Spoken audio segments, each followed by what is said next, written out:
Assalamualaikum warahmatullahi wabarakatuh. Kami dari kelompok 9, saya Krisna Milenia, ada Indra Atala, Lili Sukmawati, dan Nada Lutfia Muntako.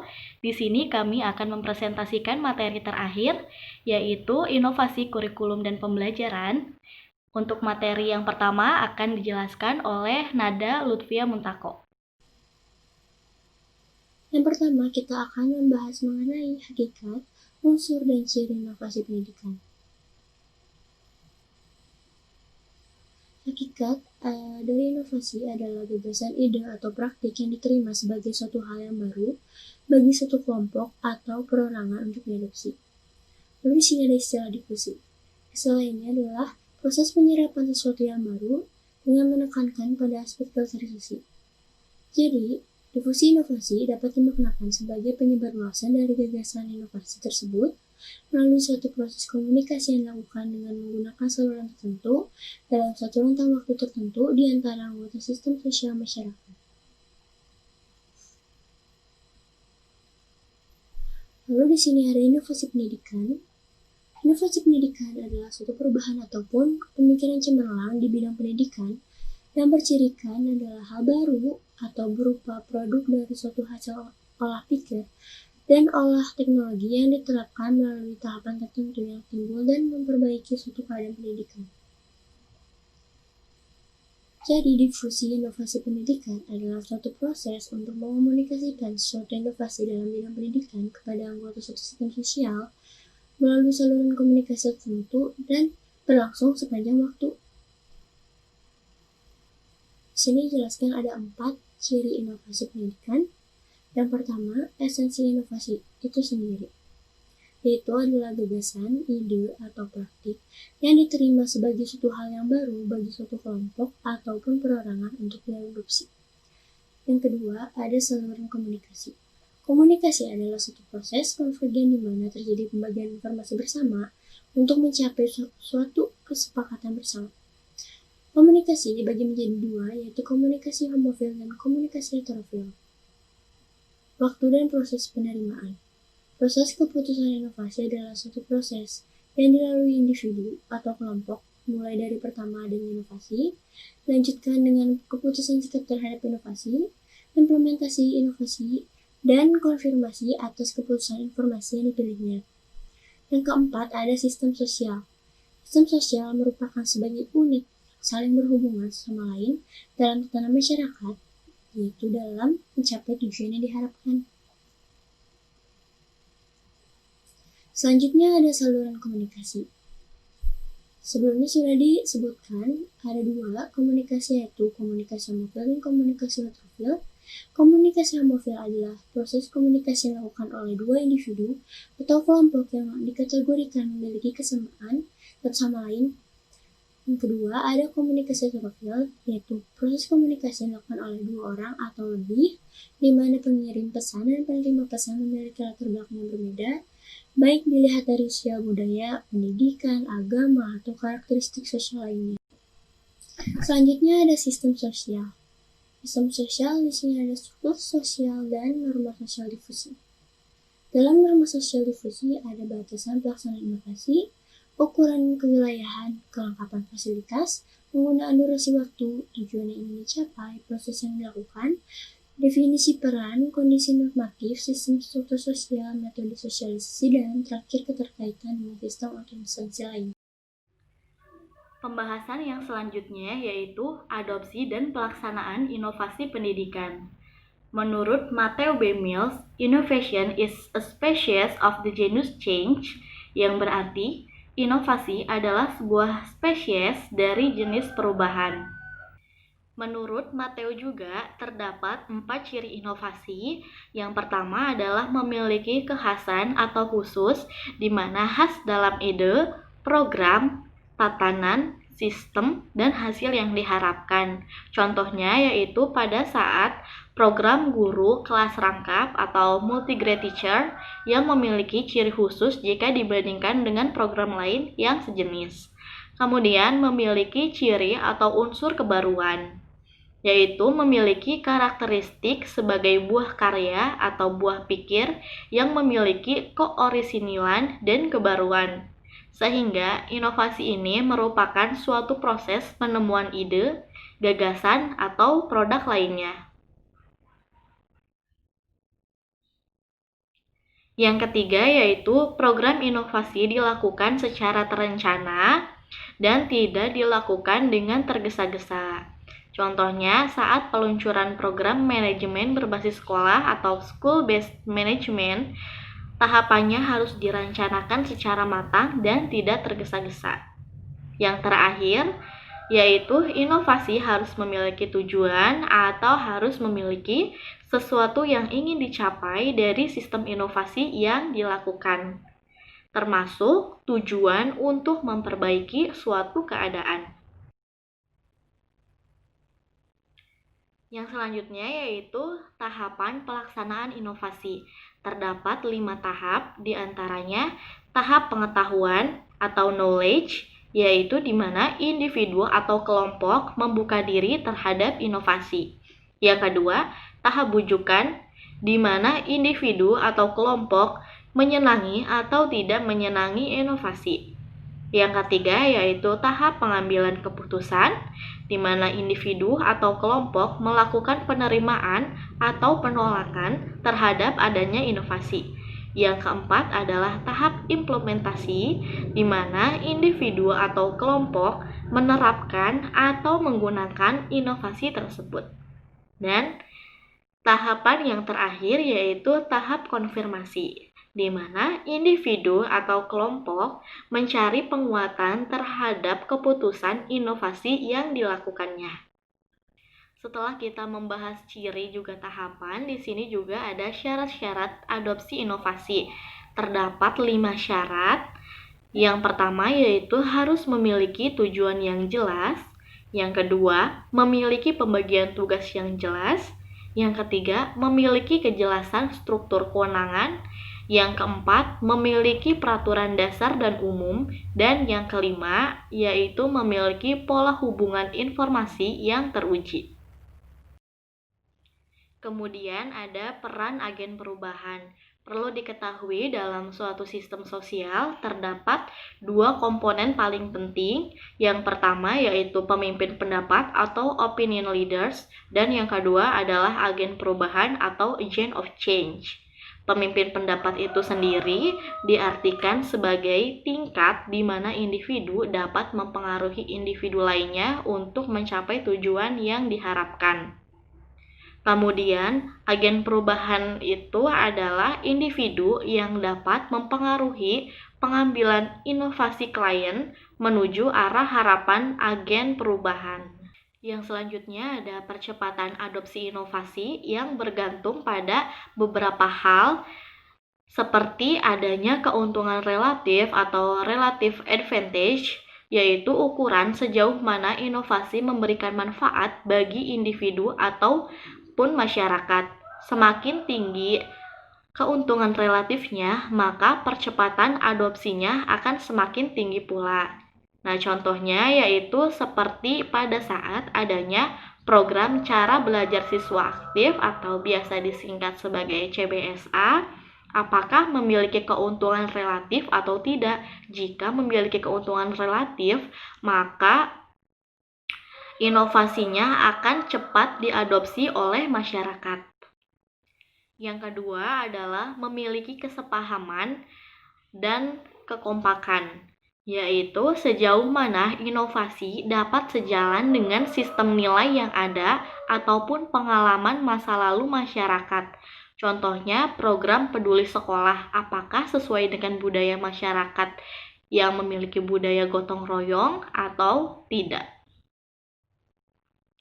Yang ketiga, yaitu memiliki derajat kompleksitas. Sejauh mana derajat kerumitan produk inovasi menurut masyarakat? Semakin sederhana, berarti akan semakin mudah untuk diadopsi. Contohnya, seperti ketika mengenalkan program kelas PTK atau Classroom Action Research sebagai upaya untuk meningkatkan mutu, apakah memiliki kesulitan atau tidak dalam pengimplementasiannya. Yang keempat yaitu dapat dicobakan. Sejauh mana inovasi diuji cobakan keandalan dan manfaatnya. Misalnya, jika ditawarkan sistem pembelajaran yang berbasis masalah, maka guru akan mempraktikkan di kelas, kemudian guru akan mengambil kesimpulan apakah suatu inovasi tersebut dapat diadopsi atau tidak. Yang kelima yaitu dapat diamati. Sejauh mana hasil inovasi dapat diamati, semakin mudah hasil inovasi diamati, maka semakin mudah juga untuk diadopsi. Contohnya, ketika dilakukan penggabungan sekolah, khususnya SD, sebagai upaya peningkatan efektivitas dan efisiensi pengelolaan pendidikan. Apakah mudah diamati atau tidak? Jika mudah diamati, maka juga akan semakin mudah untuk diadopsi. Pembahasan yang selanjutnya yaitu mengenai penemuan kembali atau reinvention. Reinvention itu adalah penemuan kembali setelah melalui proses modifikasi. Dalam bidang pendidikan, proses penemuan kembali biasanya dilakukan kepada pelaksanaan pendidikannya. Yang selanjutnya, reinvention ini memiliki alasan yang salah satunya adalah motivasi tinggi dari adapter yang berkeinginan menjadi pelaku, tidak sekedar menjadi pelaksana dari suatu ide baru. Adapter ini meyakini bahwa mereka lebih memahami kondisi lokal daripada agen pembaru yang datang. Contoh dari penemuan kembali ini yaitu seperti program CBSA yang dilakukan pada 1980 kemudian di-reinvention menjadi Pakem pada tahun 2000. Pakem sendiri yaitu merupakan pembelajaran aktif, kreatif, efektif, dan menyenangkan. Kontribusi inovasi dalam pendidikan. Nah, yang pertama itu penjelasannya yaitu proses adopsi inovasi dipengaruhi oleh sistem internal organisasi kemasyarakatan yang bersangkutan. Organisasi atau tatanan kemasyarakatan yang baik dan stabil akan mengadopsi suatu inovasi dengan mempertimbangkan memenuhi syarat sebagai berikut. Yang pertama, memiliki tujuan yang jelas. Yang kedua, memiliki kejelasan struktur otoritas atau kewenangan. Yang ketiga, memiliki peraturan dasar dan peraturan umum. Yang keempat, memiliki pola hubungan informasi yang teruji. Dan yang terakhir, memiliki pembagian luas yang dideskripsikan secara jelas. Nah, lalu, dalam adopsi inovasi, paling tidak ada 5 kategori perbedaan individu atau kelompok yang harus diperhatikan. Kelima kelompok tersebut adalah para pemburu atau pioner atau perintis, yaitu mereka yang paling cepat mengadopsi inovasi dalam masyarakat. Yang kedua, para adopter awal, yaitu adalah orang yang tergolong cepat mengikuti kelompok inovator. Yang ketiga yaitu para kelompok mayoritas awal, yaitu mereka yang termasuk kelompok kebanyakan yang mau meniru dengan cara baru apabila hal tersebut benar-benar berhasil. Yang keempat itu ada kelompok mayoritas akhir, yaitu kelompok yang masyarakat yang umumnya ragu-ragu terhadap pengetahuan baru. Yang terakhir adalah adopter akhir, yaitu kelompok yang sangat skeptis dan senantiasa resisten terhadap perubahan. Nah, dalam konteks pendidikan, ikhtiar pembaruan dalam bidang pendidikan terus-menerus digulirkan baik di negara-negara maju maupun negara-negara berkembang. Permasalahan tersebut antara lain meliputi pemerataan kesempatan memperoleh pendidikan, efektivitas, efisiensi pendidikan punsun.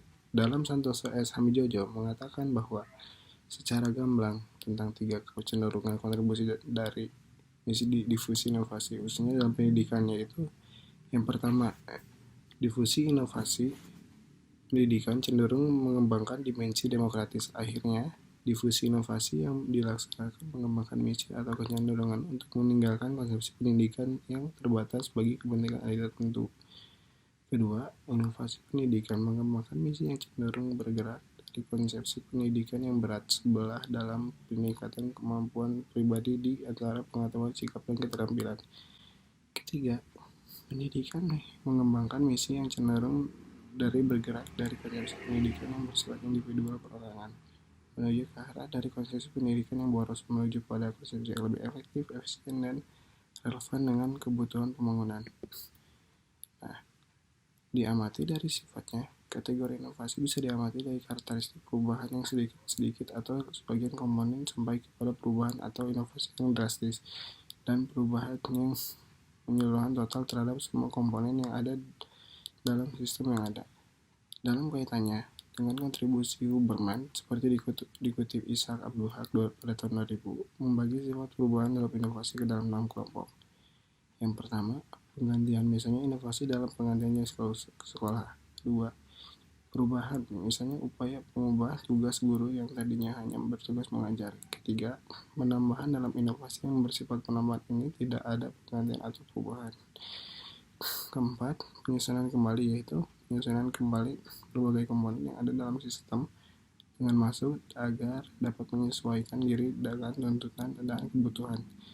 Kelima, penghapusan ialah upaya pembaruan dengan cara pengangkat aspek-aspek tertentu pendidikan menggunakan komponen-komponen tertentu dalam pendidikan. Yang keenam, penguatan, yaitu upaya peningkatan untuk memperkokoh atau memantapkan kemampuan atau pola dan cara kerja yang sebelumnya terasa lemah. Proses adopsi inovasi bisa juga terhambat oleh berbagai faktor. Ada 3 hambatan utama yang berpotensi timbul dalam setiap adopsi inovasi. Yang pertama itu mental block barriers atau yang disebabkan oleh sikap mental. Yang kedua, hambatan yang sifatnya culture block. Hal ini biasanya dilatar belakangi oleh seperti budayanya gitu yang seperti yang lainnya. Yang ketiga, hambatan sosial block, yaitu hambatan inovasi sebagai akibat dari faktor sosial dan peranata masyarakat sekitar. Nah, bottom line-nya itu Mugyadi pada tahun 1998 menegaskan dalam pemberantasan itu, terlepas apakah gagasan itu datang dari bawah atau dari atas, yang penting adalah perlu memperhitungkan berbagai kendala yang akan dihadapi. Andai kata gagasan itu akan diterapkan di dalam suatu sistem yang sedang berlaku. Sehubungan dengan itu, maka sebelum upaya pembaruan dilancarkan perlu disusun perencanaan yang matang tentang bagaimana mengatasi kendala tersebut, sehingga gagasan pembaruan itu dapat diuji, dikembangkan, diperbaiki, dan diterapkan pada skala gagasan yang luas. Kenyataannya, berhasil tidaknya gagasan baru untuk disebarluaskan akan bergantung pula pada situasi dan kondisi kehidupan sosial, ekonomi, politik, dan budaya di mana sistem akan dikenal pembaruan berada. Pembahasan yang selanjutnya yaitu ada hasil inovasi kurikulum. Perubahan-perubahan dan pergantian-pergantian kurikulum sejak tahun 60-an hingga kini telah banyak dirasakan. Perubahan-perubahan yang terjadi sebagai hasil pola pikir dan produktivitas bagaimana inovasi dalam penyesuaian kurikulum yang selalu dianut oleh masyarakat yang melakukannya. Hasil inovasi kurikulum itu sendiri, yang pertama kurikulum KTSP, kurikulum KBK, kurikulum 2007, broad-based kurikulum, kurikulum sistem ganda, dan kurikulum muatan lokal. Selanjutnya ada hasil inovasi pembelajaran. Hasil inovasi pembelajaran ini meliputi model pembelajaran brain-based learning, model pembelajaran LCBT, dan model pembelajaran iCare. Yang pertama, ada model pembelajaran brain-based learning. Model ini memberikan dasar masukan bagi para pengembang pembelajaran yang selama ini masih menggunakan dasar ilmu psikologi. Aspek yang ditelaah dari inovasi ini yaitu aspek keunggulan otak manusia yang diasumsikan memiliki dukungan kuat terhadap gejala-gejala psikolog yang selama ini terlihat dari bentuk dan performance siswa ketika mengikuti pembelajaran. Inovasi ini telah melahirkan beberapa konsep baru dan membuktikan konsep-konsep dan teori-teori yang selama ini banyak diperbincangkan di kalangan akademik. Kemudian ada model pembelajaran LCBT. Model pembelajaran ini menerapkan prinsip model latihan dan tutorial dengan melalui penerapan berpikir lateral atau loncatan. Program tutorial merupakan program pembelajaran yang digunakan dalam pembelajaran dengan menggunakan software berupa program komputer yang berisi materi-materi pelajaran dan soal-soal latihan. Kemudian ada tahapan atau langkah-langkah pada model pembelajaran LCBT. Yang pertama ada penyajian informasi, kemudian pertanyaan dan respon, penilaian respon, pemberian balikan respon, pengulangan, dan segmen pengaturan pelajaran. Kemudian ada model pembelajaran iCare. Nah, pembelajaran ini merupakan singkatan dari introduction atau pengenalan, connect atau menghubungkan, apply atau menerapkan dan mempraktikkan, reflect atau merefleksikan, dan extend atau memperluas dan evaluasi. Tahapan perencanaan adalah mempersiapkan materi pelajaran berdasarkan kurikulum yang ada, analisis kebutuhan di kelas, serta perkembangan dunia usaha dan dunia industri. Nah, ini adalah contoh pelaksanaan iCare. Yang pertama dari introduction, para guru atau fasilitator menanamkan pemahaman tentang isi dari pelajaran atau sesi kepada para peserta. Kemudian yang connection, guru berusaha menghubungkan bahan ajar yang baru dengan sesuatu yang sudah dikenal para peserta dari pembelajaran yang sebelumnya. Kemudian ada application, yaitu peserta bekerja sendiri untuk memecahkan masalah nyata menggunakan informasi dan kecakapan baru yang telah mereka peroleh. Kemudian ada reflection, yaitu kegiatan yang melibatkan diskusi kelompok, di mana instruktur meminta peserta untuk melakukan presentasi atau menjelaskan apa yang telah mereka pelajari. Kemudian ada extend, yaitu kegiatan di mana fasilitator menyediakan kegiatan yang dapat dilakukan peserta setelah belajar atau sesi dalam pembelajaran berakhir untuk memperkuat dan memperluas pemahaman dari pembelajaran.